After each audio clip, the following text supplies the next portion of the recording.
દેવસીભાઈ વિશે બોલવું તો શું બોલવું એ પણ વિચાર કરવો પડે. દેવસી મારા જીવનનું એક અંગ હતું અને જવાથી દુઃખ ખૂબ થાય છે.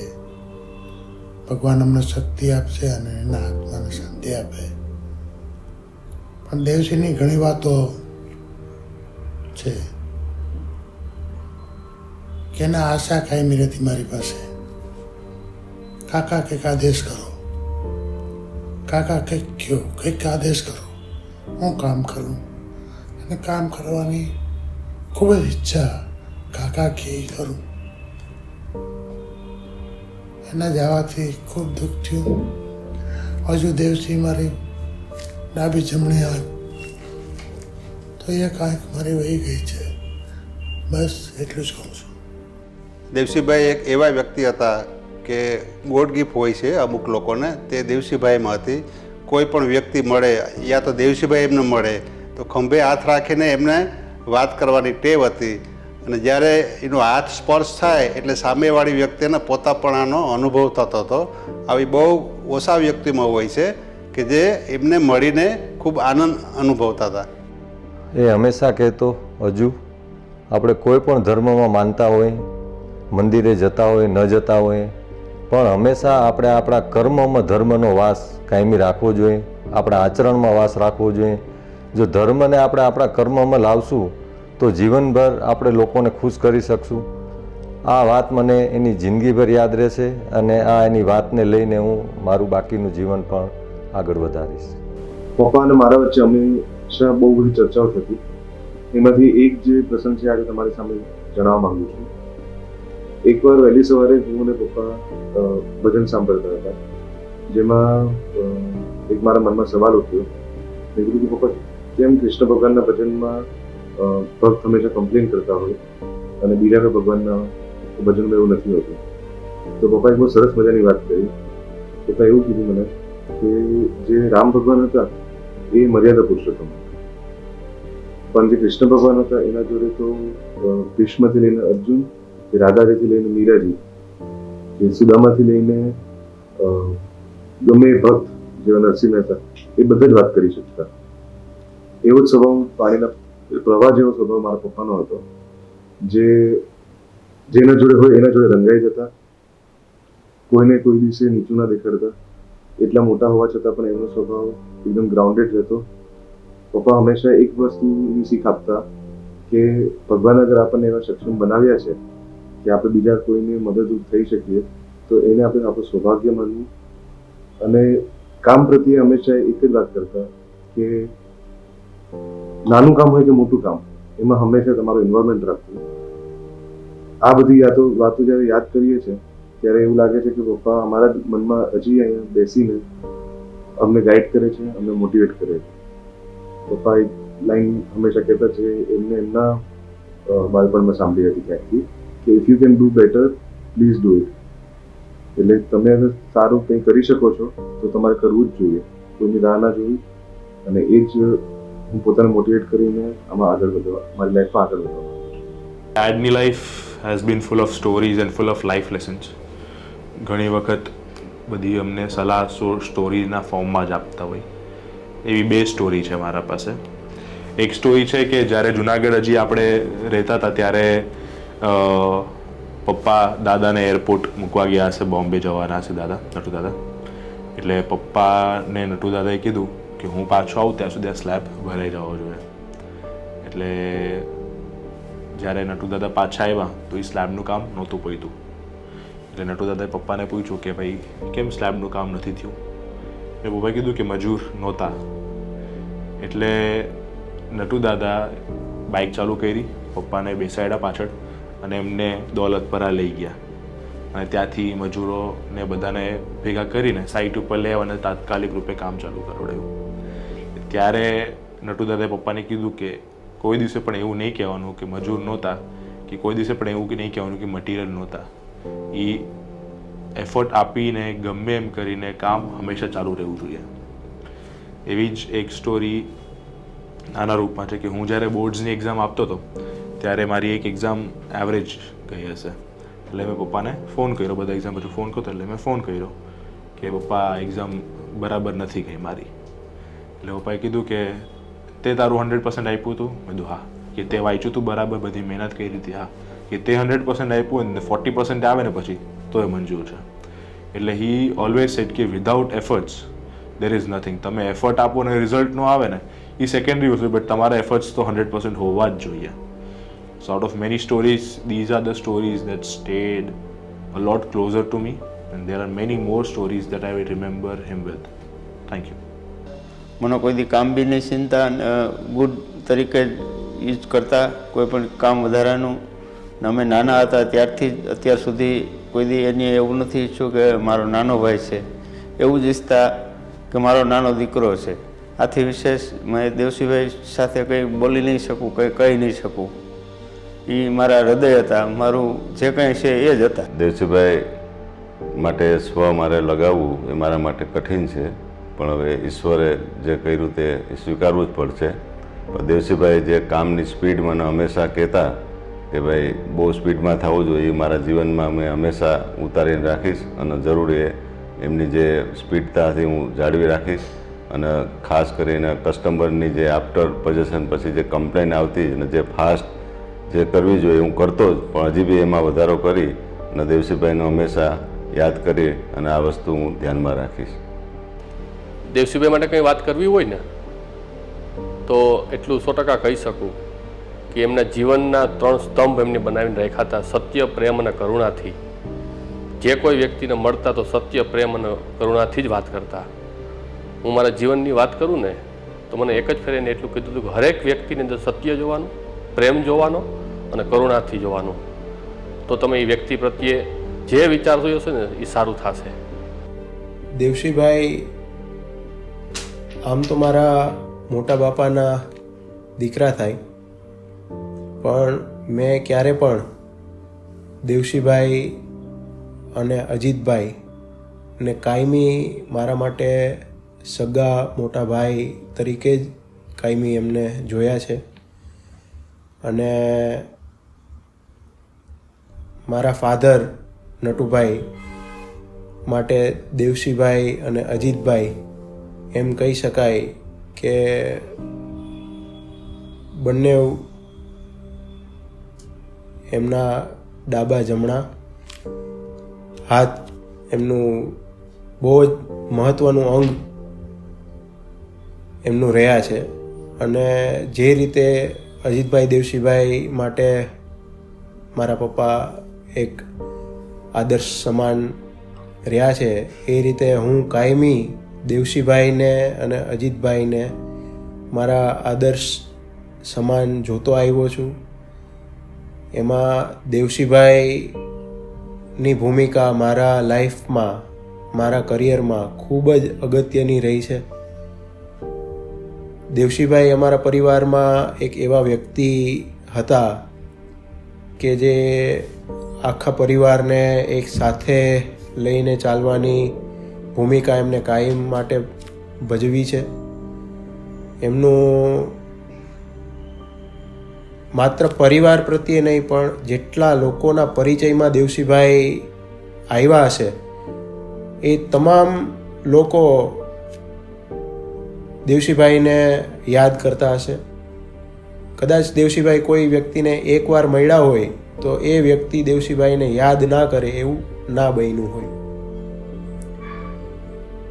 આજે પ્રથમ વખત દેવસીભાઈ એમના જન્મદિવસના દિવસે અમે એમને વિશ નહીં કરી શકીએ એ વસ્તુનો અમને ખૂબ જ દુઃખ છે. અમારો પરિવાર હજી માની નથી શકતો કે દેવસીભાઈ અમારા વચ્ચે નથી. એટલી બધી એમની યાદો અમારી સાથે કાયમી જોડાયેલી છે. અને હવે અમે એવું જ માનીએ છીએ કે દેવસીભાઈ જ્યાં પણ છે કાયમી માટે અમારી સાથે જ છે. એમના વિચારો અમારી સાથે જ રહેશે. ધંધાની વાત કરીએ તો હું એમને મારા બિઝનેસમાં બી કાયમી માટે મારા આઈડલ તરીકે જોતો આવ્યો છું. અને મને એક બિઝનેસમાં આગળ વધવા માટેની મોટિવેશન કોઈ સૌથી વધારે કરતું હોય તો એ દેવસીભાઈ હતા. અને કાયમી મને ફોન આવે કે ભાઈ શું નવું છે, તો મારી પાસે કાયમી એ વસ્તુનો જવાબ હાજર રહે એ માટે હું ઓલવેઝ પ્રયત્ન ચાલુ રાખતો. અને આજે જે પણ ડેવલપમેન્ટ સુરતમાં અમે કરીએ છીએ તો એ ડેવલપમેન્ટ જોઈને દેવસીભાઈ ખૂબ જ આનંદ મહેસૂસ કરતા હતા. અને જે અમારા ઇમ્પોર્ટન્ટ પ્રોજેક્ટ્સ જે અત્યારે ચાલે છે એ બધામાં કાયમી માટે એમની કંઈક સારા સલાહ સૂચન કાયમી માટે એમનું રહેતું. એ વસ્તુ અમને હવે વધારે મિસ થાય છે. પણ હવે અમે એક તૈયારી એ રીતે કરી લીધી છે કે જે પણ દેવસીભાઈનું વિઝન અમારી ઇન્ડસ્ટ્રીમાં પ્રમુખ ગ્રુપને ક્યાં પહોંચાડવાનું જે એમનું વિઝન હતું એ કદાચ અમે હવે ડબલ ગતિથી એ એમના સપનાને પૂરા કરવામાં આખી ટીમ, આખો પરિવાર અમે એમાં લાગી જઈએ છીએ. આજે હું એક એવા અમારા મોટાભાઈ દેવશીભાઈના વિશે બે શબ્દ કહેવા માગું છું. દેવશીભાઈ એક અસાધારણ વ્યક્તિ હતા અમારા પરિવાર માટે. એ હંમેશા અમને એઝ અ ગાઈડિંગ લાઇટ, અમારા ઇન્સ્પિરેશન અને અમારા પરિવારના એક ટ્રુ રોલ મોડલ હતા. દેવશીભાઈએ અમારા ફેમિલીને હર વખતે ગમે એવો નાનો મોટો પ્રસંગ હોય એનો ફેમિલી પ્રત્યેનો સપોર્ટ એની ટાઈમ 24 કલાક સાથે જ રહેતા. એમનો સુખ દુઃખ કોઈ પણ વ્યક્તિનો પ્રસંગ હોય તો એનો પહેલાં સપોર્ટ હોય. એટલે અમારા માટે દેવશીભાઈ હંમેશા અમારી સાથે જ છે ને દેવશીભાઈના માર્ગદર્શન અમારું પરિવાર ને અમારા પરિવારના બધા જ મેમ્બરો ફોલો કરશે. આજથી 2 વર્ષ પહેલાં હું જ્યારે મારી ફિલ્ડ ચેન્જ કરીને સેલવાસ આવ્યો હતો તો ત્યારે મને ચિંતા રહેતી હતી કે મારે આ બિઝનેસના રિલેટેડ કંઈ કોર્સ કરવો જોઈએ. પણ એ ટાઈમે દેવસી બાપાએ અને અજુ બાપાએ મને ગાઈડન્સ આપ્યું અને એ 2 વર્ષ મેં એમનાથી જેટલું શીખ્યું છે, એમનું ક્વિક પ્રોબ્લેમ સોલ્વિંગ અપ્રોચ અને always receptive to customers questions and customers interest, એ વસ્તુ હું મેક શ્યોર કરીશ કે હું મારા લાઈફમાં આગળ લઈ જાઉં. અને મને ખબર છે ને મને ખાતરી છે કે એ અહીંયા જ છે, અમારા દિલમાં જ છે હંમેશા, અને હંમેશા જ આખા પ્રમુખ પરિવારને માર્ગદર્શન આપતા જ રહેશે. દેવસીભાઈ એક મિત્ર, એક ગુરુ, એક વડીલ, એક માર્ગદર્શક, સમાજસેવી અને જીવ પ્રેમી. આવા ઘણા શબ્દો છે કે જે ઓછા પડે આ વ્યક્તિ માટે. આવું વ્યક્તિત્વ ધરાવનાર દેવસીભાઈ, તમે અમારી વચ્ચે નથી એ અમે સ્વીકારવા ક્યારેય તૈયાર જ નથી. પરંતુ કુદરત, ભગવાન જેવી ઈચ્છા પણ તમારા કામ કરવાની રીત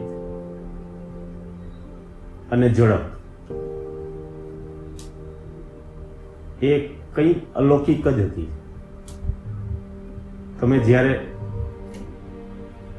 અમને લોકોને મળતા અને ખભે હાથ મૂકીને પૂછતા, કિશોર કેમ છે બધું બરાબર, ત્યારે અમને જે અમારા શરીરની અંદર જે કોઈ ફિલિંગ આવતું હતું ને એ કંઈક અલૌકિક અને અલગ હતું. અને તમારી કામની સ્પીડ અને તમારા કામ કરવાની રીત અમે જીવનમાં અપનાવી અને તમારા અધૂરા રહેલા સપનાઓને સાકાર કરવાની કોશિશ કરશું. દેવસીભાઈનું જીવન શબ્દોમાં ન વર્ણવી શકાય. હું ક્યારેય એવું નથી માનતો કે દેવસીભાઈએ આપણી વચ્ચેથી વિદાય લઈ લીધી છે. એ હંમેશા આપણી સાથે છે. દેવસીભાઈએ જે મૂલ્યો અને સંસ્કારો અમને આપ્યા છે એ મૂલ્યો અને સંસ્કારોને ધ્યાનમાં રાખીને કંપની અને ફેમિલીનો વિકાસ અમે કરતા રહીશું અને દેવસીભાઈએ જે સપના જોયા છે એ સપનાઓને સાકાર કરશું. દેવસી લક્ષ્મણભાઈ ભાટુ, આ નામ સાંભળતા જ આંખમાં એક ચમક આવી જતી. દેવસીનો સ્વભાવ એટલો સાલસ, એટલો સરળ, એટલો મળતાવડો સ્વભાવ કે જેની વાત જ ના થાય. અમારા ભાટુ કુટુંબનો એક ચમકતો સિતારો હતો દેવસી, જે અમે એને ક્યારેય ભૂલવાના નથી. 1984ની વાત કરું કે જ્યારે અમે પરિચયમાં આવ્યા, હું, અજીત અને દેવસી. અજીત વિદ્યાનગર ભણતો હતો અને મારે આણંદમાં જોબ લાગી હતી ને દેવસીને 1984માં હું વિદ્યાનગર મૂકવા ગયો. અમે ત્રણેય ત્યારથી સાથે છીએ, જે આજ દિવસ સુધી અમે ફેમિલી સાથે રહ્યા છીએ. અમે ખૂબ આનંદ કર્યો છે બધાએ, ખૂબ હળ્યા મળ્યા. જ્યારે પણ કાંઈ સારા પ્રસંગો હોય, નરસા પ્રસંગો હોય, અમારી બધાની હાજરી અચૂક હોય. એમાં અમારા ઘરના પ્રસંગોમાં બધા ખડે પગે હાજર રહેતા અને એટલા મદદરૂપ થતા. અમને ભાઈની કોઈ દી મને ખોટ સાલવા નથી દીધી લોકોએ. અમે સિલવાસમાં રહ્યા, આજ દિવસ સુધી હું વાપી રહ્યો છું, પણ એકેય દિવસ એવો નથી બન્યો કે દેવસીનો મને ફોન ના આવ્યો હોય. ડેઈલી ફોન આવે, શું કરો છો મામા, ચાલો આપણે ક્યાંક બહાર જઈએ, ચાલો મારી જોડે વાડી આવો, ચાલો જમીન જોવા જઈએ. કાંઈક ને કંઈક આવું એકદમ લાઈવ રહેતો, દરેકને મળતો, હળતો. કોઈ એવું ના કે હા મને મળ્યા હતા આજે દેવસીભાઈ, એવું કે.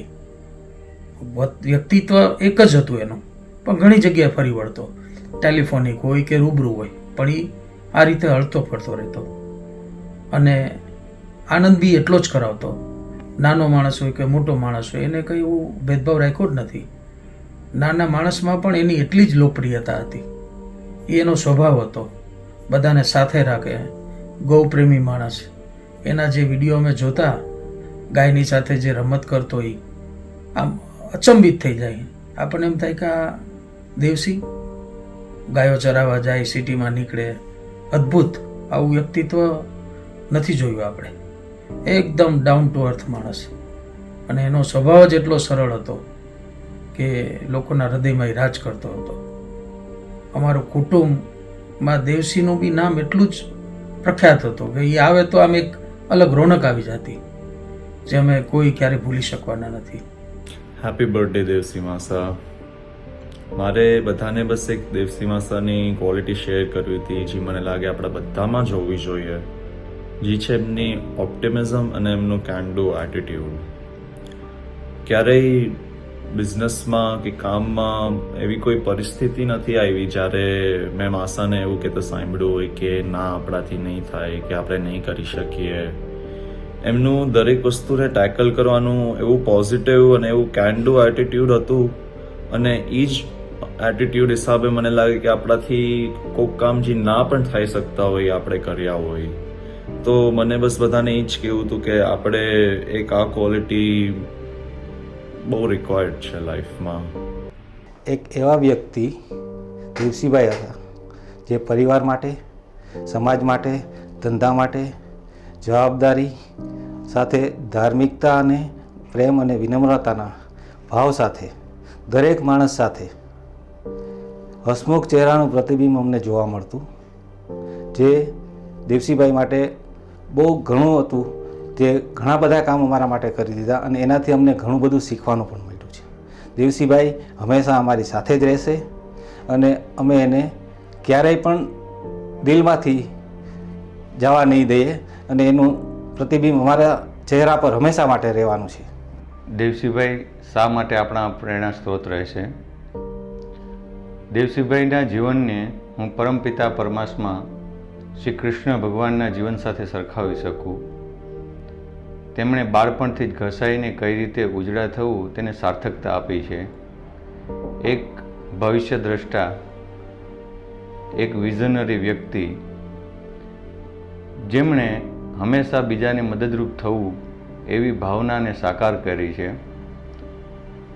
હું બાળપણથી જ એનો પરિચય છે મને, પરંતુ એકદમ નજીકથી હું મારા 18 વર્ષની ઉંમરથી હું તેના એકદમ નજીક રહ્યો છું, અને તેમણે મને, હું જ્યારે શરૂઆતમાં સાઇટ પર કામ કરતો ત્યારથી લઈ અને પ્લાનિંગમાં હોય કે કોમ્પ્યુટરના બેઝિક નોલેજથી લઈ અને ઓટોકેડ લેવલના શીખવા માટે પ્રેરણા આપનાર તે વ્યક્તિ રહ્યા.